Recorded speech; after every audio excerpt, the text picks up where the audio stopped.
Dalamnya itu lembut dan dalamnya itu enak. Biasanya tiram itu dimakan seperti itu.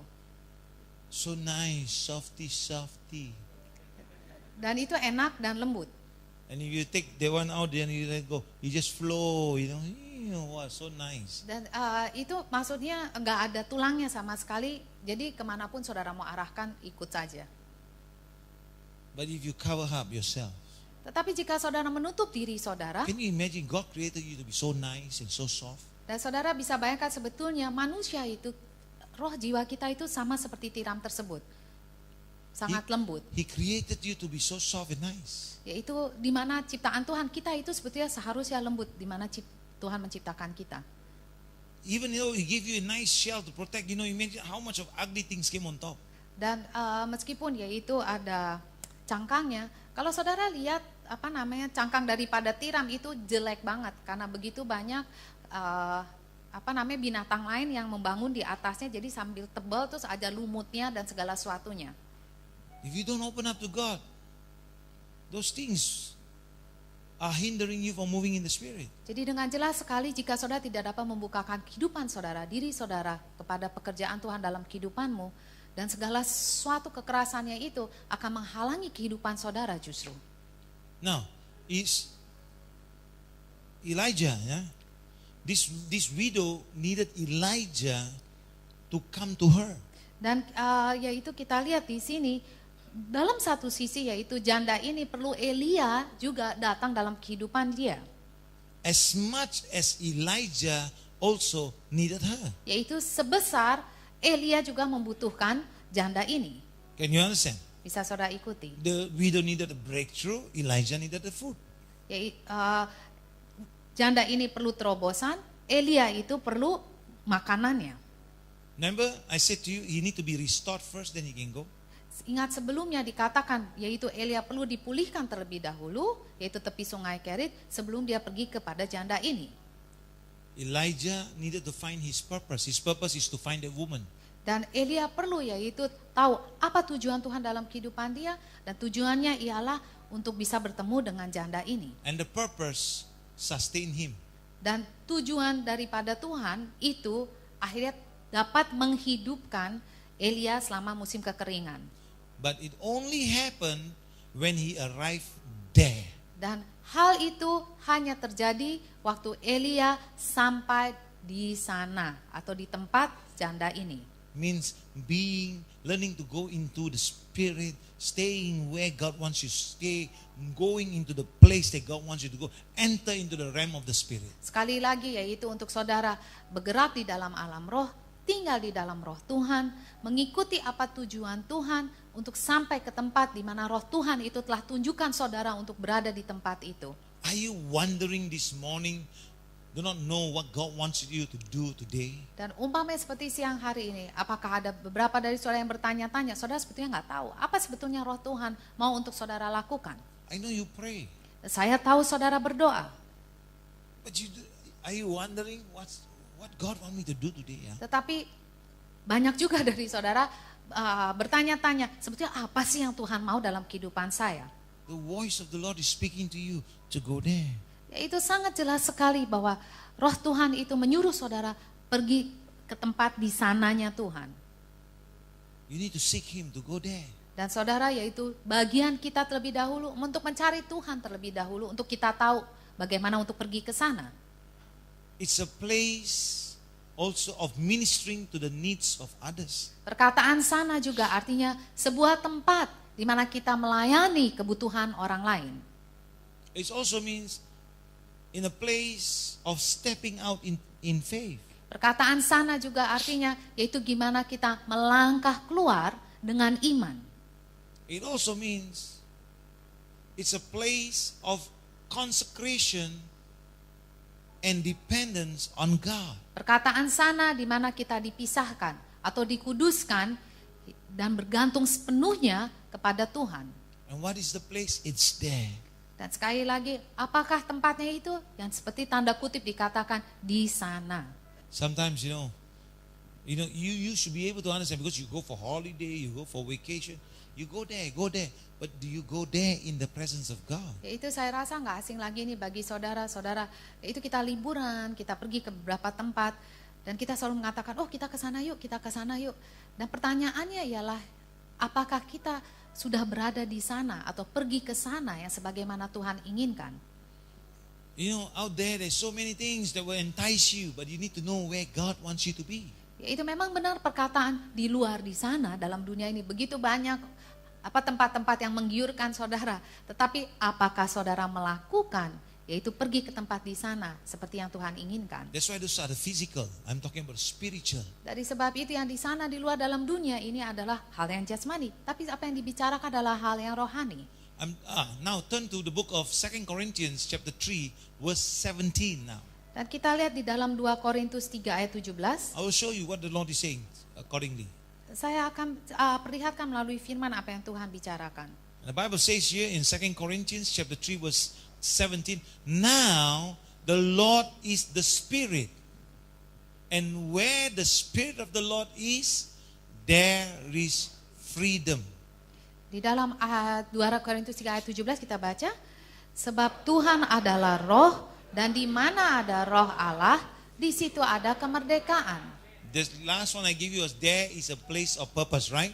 Sebelumnya saya katakan perkataan di sana itu seperti yang di Raja-Raja adalah sebuah tujuan Tuhan. Now there is a place of freedom. Dan sekarang kita lihat dalam ayat 17 ini perkataan di sana itu adalah artinya kemerdekaan di dalam Tuhan. Okay, from this scripture I will give you a preview of the book of Acts chapter 16 verse 26. Kisah para Rasul 16 ayat 26. This is a story about the Apostle Paul and Silas together. Dan ini bercerita mengenai yaitu Rasul Paulus dan Silas bersamaan. And how they have freedom when they start worshiping God. Dan bagaimana mereka mendapat kemerdekaan di dalam Tuhan waktu mereka mulai menyembah Tuhan. You know, they were put in prison for preaching the gospel. Dan kita tahu ya itu mereka menjadi tawanan waktu mereka memberitakan Injil. They begin to sing and praise God. Dan apa yang terjadi, mereka mulai memuji Tuhan. Yeah, they sing and praise God. And then God's Spirit came inside the prison. Let's look at verse 26. Suddenly, there was such a violent earthquake that the foundation of the prison was shaken. At once, all the prison doors flew open and everybody's chains came loose. Ayat 26 satu suara. Akan tetapi terjadilah gempa bumi yang hebat, sehingga sendi-sendi di penjara itu goyah. Dan seketika itu juga terbukalah semua pintu yang terlepas mereka semua. You understand? They were in prison because they preached the gospel. Sekali lagi mereka menjadi tawanan karena memberitakan Injil. And then they were starting to praise God. Dan setelah itu mereka mulai memuji Tuhan. And the God's Spirit came in, earthquake happened, everything set free. Tapi apa yang terjadi yaitu waktu mereka sedang menyanyi pujian kepada Tuhan, Roh Allah turun di atas mereka dan sehingga gempa bumi itu terjadi dan maka mereka terlepas dari tawanan tersebut. Are you feeling bound up this morning? Pertanyaan saya, apakah ada saudara merasa ada belenggu dalam kehidupan saudara? You are weighed down by the burdens of guilt and shame. Saudara yaitu terbeban dengan segala apa yang saudara merasa bersalah atau saudara merasa malu dengan tindakan-tindakan saudara. Sometimes, we feel guilty, but people cannot see that we feel guilty. We feel ashamed, but people cannot see. But you know what I'm talking about. Itu kadang-kala kita merasa sangat bersalah, merasa sangat malu. Yaitu orang nggak bisa lihat, tapi di dalam kita sendiri itu tahu. Are you bound by addiction? Atau saudara yaitu terikat dengan yaitu kecanduan. Apapun bisa aja menjadi kecanduan. Feeling of inadequacy. Atau merasa yaitu saya nggak mampu ini, saya nggak mampu itu. Despair. Atau merasa putus asa. You need to get there. Dari sebab itu penting untuk kita masuk ke dalam di sananya di dalam roh Tuhan. You need to get in the Spirit of God. Dan kita perlu untuk masuk di dalam roh Tuhan. Hello. You really need to go there, in the presence of God. Deep inside your heart, you want to be there. Karena saya tahu setiap manusia itu di dalam hati mereka paling dalam mau ke tempat yaitu tempatnya di dalamnya roh Tuhan. But yet, so much of the things around you, the physical things, the things that your eyes see, pulls you away from what you need to do. Tetapi banyak hal di sekeliling saudara, apa yang saudara lihat, itu justru menarik saudara keluar daripada tempatnya itu. You follow what I'm saying? Hallelujah. Next, there is a place of revival. Perkataan di sana itu adalah tempat dari kebangkitan rohani. In the book of Acts chapter 2 verse 1 to 4, Di dalam Kisah Para Rasul 2 ayat 1 sampai 4, a place of revival. sekali lagi itu tempat kebangkitan rohani. Bible says here, when the day of Pentecost came, they were all together in one place. Baca kita satu suara. Ketika tiba hari Pentakosta, semua orang percaya berkumpul di satu tempat. Verse 2, suddenly a sound like the blowing of a violent wind came from heaven and filled the whole house where they were sitting. Ayat 2, tiba-tiba turunlah dari langit suatu bunyi seperti tiupan angin keras yang memenuhi seluruh rumah di mana mereka duduk. Verse 3, they saw what seems to be tongues of fire that separated and came to rest on each of them.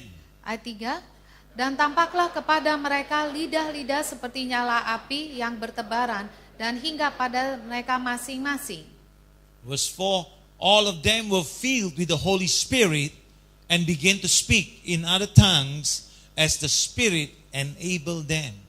Ayat 4, maka penuhlah mereka dengan Roh Kudus, lalu mereka mulai berkata-kata dalam bahasa-bahasa lain seperti yang diberikan oleh Roh itu kepada mereka untuk mengatakannya. Jesus said to the disciples, Yesus, when I go away, I will send the Holy Spirit down to be your helpmeet. Jadi Yesus mengatakan pada murid-muridnya waktu dia naik ke surga, dia mengirim Roh Kudus untuk datang menjadi penolong.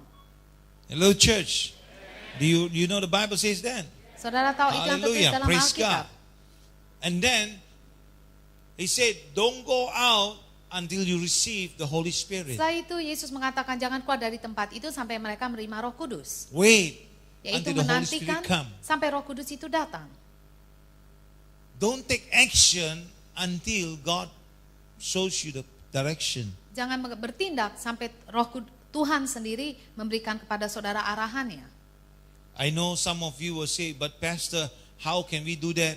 It's so difficult because it's important to make decisions. This is the world we are living in. We have to make decisions. Saya tahu beberapa dari saudara mengatakan, yaitu Dr. Paul, gimana kita bisa melakukan itu? Kita harus mengambil keputusan. Ini adalah dunia pada zaman ini di mana kita harus mengambil keputusan.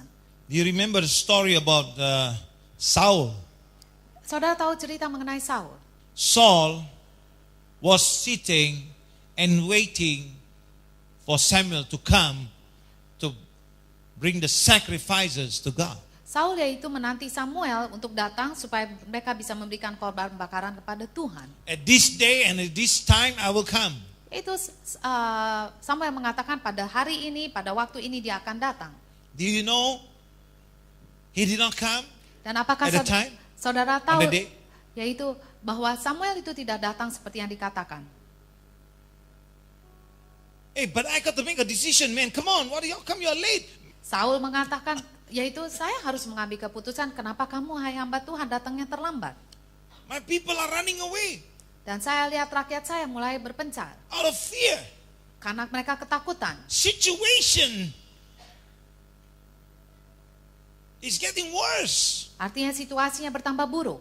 I got to make a call, man. Aku sendiri harus mengambil keputusan. That's where many people fail God. Dan disitulah banyak orang gagal dalam hal tersebut. Modern day Saul, they say, I prayed already, I go and do. Yaitu- Without God saying yes.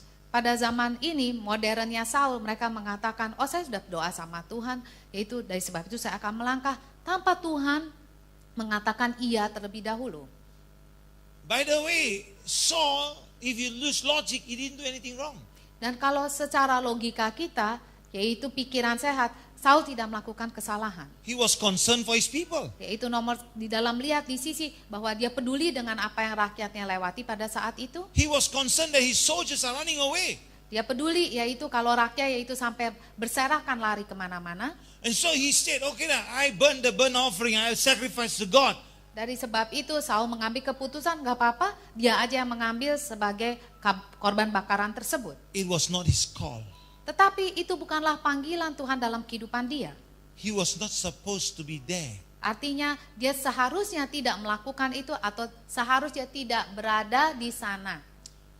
Samuel's delay showed Saul's disobedience. Keterlambatan daripada Samuel itu memperlihatkan ketidaktaatan daripada Saul. If God has not yet moved, it is not you to move first. It's wrong. Dan jika Allah itu belum bergerak, artinya saudara tidak perlu bergerak. Kalau kita bergerak mendahului Tuhan, itu artinya salah. You miss it. Disitulah kita kehilangan Tuhan kita. You follow what I'm saying? Bisa saudara ikuti. So the disciples, having been looking forward to the promise of what Jesus said, Jadi murid-murid daripada Yesus yaitu sangat mengantisipasi dengan apa yang janji Yesus yang Yesus telah katakan pada mereka. and when the day of Pentecost came, my God, hallelujah. Dan waktu hari Pantekosta itu terjadi luar biasa. Then the promise of the Holy Spirit was given to them. Dan semua yaitu janji daripada Roh Kudus yang akan diberikan kepada mereka itu memang diberikan pada murid-muridnya. Did Jesus said on the 50th day the Holy Ghost will come? Dan apakah Yesus mengatakan pada hari ke-50 Roh Kudus itu akan turun? He didn't say such a thing. Yesus tidak mengatakan bahwa hari ke-50 Roh Kudus itu akan dicurahkan. We say because we calculate the day, we know it's 50th day. Yaitu, Jesus didn't say for the disciples. yaitu kita tahu hari ke-50 karena kita menghitung harinya. Tetapi Yesus tidak mengatakan perkataan tanda kurip 50 itu kepada murid-muridnya. Do you read the Bible as I read with you? Each of them were filled, not one bypassed. Everyone received speaking in tongues. Dan saudara bisa bayangkan dalam firman itu tertulis bahwa setiap orang yang di dalam ruang atas tersebut dipenuhi oleh kuasa Roh Kudus dan mereka semua berbahasa lidah atau berbahasa roh. Every one of them was filled with the power of the Holy Spirit. Dan dikatakan mereka semua dipenuhi oleh kuasa daripada Roh Kudus. It was there that the sound of the wind came. Dan di tempat di sana itu, di mana mereka menanti Tuhan, itu mereka mendengar suara angin yang besar. It was there that the cloven tongues of fire came. Dan di tempat di sana yang mereka tunggu itu, orang bisa melihat lidah-lidah api itu turun di tempat tersebut. It was there that they were all filled with the Holy Ghost. Dan di sanalah, yaitu mereka semua, 120 semuanya dipenuhi oleh Roh Kudus. You got to be there to enter the presence of God. Artinya dengan jelas yaitu kita semua harus berada di sana. Tempat yang Tuhan telah tentukan untuk kita dipenuhi oleh kuasa Roh Kudus. That same power is in the place for you this morning. Karena kuasa sama, yaitu kuasa Roh Kudus yang sama seperti pada zamannya Pantekosta, itu juga berada di sana untuk The kita. same Holy Ghost is available for you this morning. Dan Roh Kudus yang sama juga disediakan bagi saudara pagi hari ini. The same Spirit of Jesus is waiting for you today. Dan Roh Yesus yang sama sedang menanti saudara pagi hari ini. It's there waiting for you to reach out for Him this morning. Yaitu semuanya sedang menanti saudara di sana untuk kita menjangkau kepada roh tersebut. Church, the same revival that was there then is waiting for you here this Yaitu morning. kebangkitan rohani yang sama yang terjadi pada zaman Pantekosta 2000 tahun yang lalu juga berada pagi hari ini. We got to be there in the presence of God. Tapi saudara harus berada di sana, yaitu di dalam hadiratnya Tuhan. You got to enter into the Spirit. Saudara harus masuk di dalam roh Tuhan. You got to go into the presence of God, Saudara harus masuk di dalam yaitu hadirat Tuhan. that you can be filled by the Spirit of God. Sehingga kita semua bisa dipenuhi oleh roh Tuhan. You got to get into that place, the there. Saudara harus masuk ke tempatnya di sana. How do we get here to there? Bagaimana yaitu kita dari sini bisa sampai ke sana? Pastor, that all sounds so good. Saudara mengatakan, aduh Dokter Paul, semua kayak dengerannya enak banget semuanya. But how do we get there? Tapi- Hallelujah. Tapi pertanyaan gimana ya sampai bisa saya masuk ke sana? You want to get from here to there. Karena kita mau pergi dari sini untuk sampai ke sana. Now, simple, okay? In English, it's so nice to tell you about it, but I do not know, Pastor Deb, you're going to help you now. Yaitu di dalam bahasa Inggris lebih jelas. The difference is only one letter, that word T. Itu perkataan here sama there itu hanya satu huruf, yaitu huruf T. The T is the only difference. Jadi kalau saudara lihat perkataan here yaitu di sini dan perkataan there itu artinya bahasa Inggrisnya di sana. Dan saudara lihat perbedaannya hanya satu huruf yaitu huruf T. You have to add a T to the year so that you can be there. Yaitu saudara harus tulis huruf T di kata here itu di sini sehingga saudara bisa mencapai di sana. You cannot add behind or in the center, you must add in front. Dan kalau saudara perhatikan huruf T itu tidak bisa saudara taruh di tengah atau saudara taruh di belakang. Huruf T itu tetap harus taruh di depan huruf H untuk menjadi perkataan there, benar? Is you need to add the cross. The T is the cross. Dan huruf T itu adalah sama seperti lambang daripada kayu salib, benar? Not in the middle, not to the end. Jadi saudara tidak bisa tambahkan kayu salib tersebut di tengah ataupun di belakang. You need it to be first in your life. Salib Kristus itu harus utama nomor satu di dalam kehidupan saudara. So when you put the cross first in your life, then you will start reaching there. Dan kalau saudara taruh yaitu Kristus lebih dahulu dalam kehidupan kita, baru kita sampai di sananya kita di dalam Tuhan. How do I put the cross first in my life? Pertanyaan berikutnya, bagaimana saya harus taruh salib Kristus terlebih dahulu dalam kehidupan saya? Just like the cross of Jesus Christ. Sama seperti salib daripada Yesus Kristus. Death in repentance. Yaitu mati di dalam pertobatan. Burial through being baptized in Jesus' name. Dan setelah itu dikuburkan, yaitu dengan kita dibaptiskan di dalam nama Tuhan Yesus Kristus. Resurrection into new life through the gift of the Holy Spirit. Dan setelah itu kita dibangkitkan di dalam kehidupan baru, di dalam kuasa daripada Roh Kudus. You'll be there. Dan saudara berada di sana di dalam Tuhan. Make a recommitment. Saudara buat lagi komitmen yang baru. Other things may have taken the place Barangkali of eminency in your life. Barangkali dalam kehidupan kita ada hal-hal yang lain mengambil tempatnya terlebih dahulu dalam kehidupan kita. Make a recommitment. Dari sebab itu ditekankan buat lagi komitmen yang baru. Maybe you don't pray the way you used to pray. Atau barangkali selama ini kita nggak berdoa sebagaimana kita sebelum pertama-tama kita berdoa.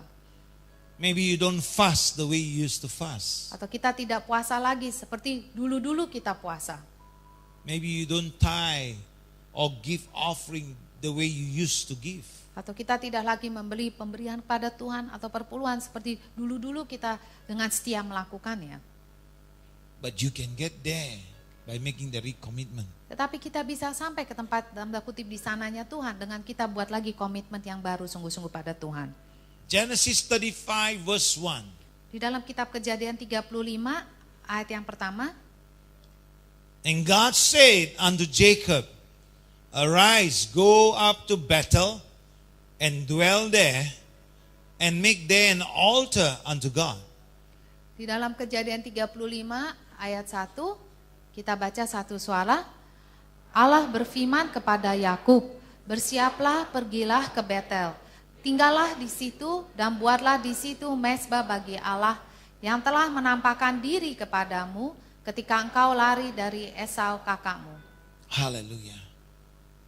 Go back there and rebuild your altar there. Dari sebab itu pergilah ke sana atau baliklah ke sana dan kau membangun lagi mezbah bagi Allahmu di sana. God told Jacob, go back to Bethel Karena- and build your altar there again. Restore, be recommitted to God. Dan ini apa yang Allah kata kepada Yakub untuk kembali lagi ke Betel dan membangun mezbah bagi Allah di sana untuk memulihkan kembali. Encounter God again there. Dan bertemu dengan Allahmu lagi di sana. Won't you come today? Tidakkah engkau mau datang? Are you in need of restoration? Atau saudara perlu yaitu sebuah pemulihan. Do you need to find your purpose in life? Atau barangkali saudara perlu tahu yaitu apa sih sebetulnya tujuan Tuhan dalam kehidupan saya. Or do the things of this world have blinded you? Atau bahkan yaitu bisa saja hal-hal dunia yang di luar justru itu yang membutakan matamu. Are you looking for a revival in your life or your church or your family? Atau barangkali saudara yaitu sedang mencari kebangkitan rohani. Bisa aja dalam dirimu sendiri. Atau dalam gerejamu. Atau bisa aja dalam keluargamu. You got to decide on your own this morning. Tetapi saudara yang mengambil keputusan untuk diri saudara sendiri. But I want to go there. Tetapi jika saya secara pribadi, saya mau pergi ke tempat sana saya dalam Tuhan.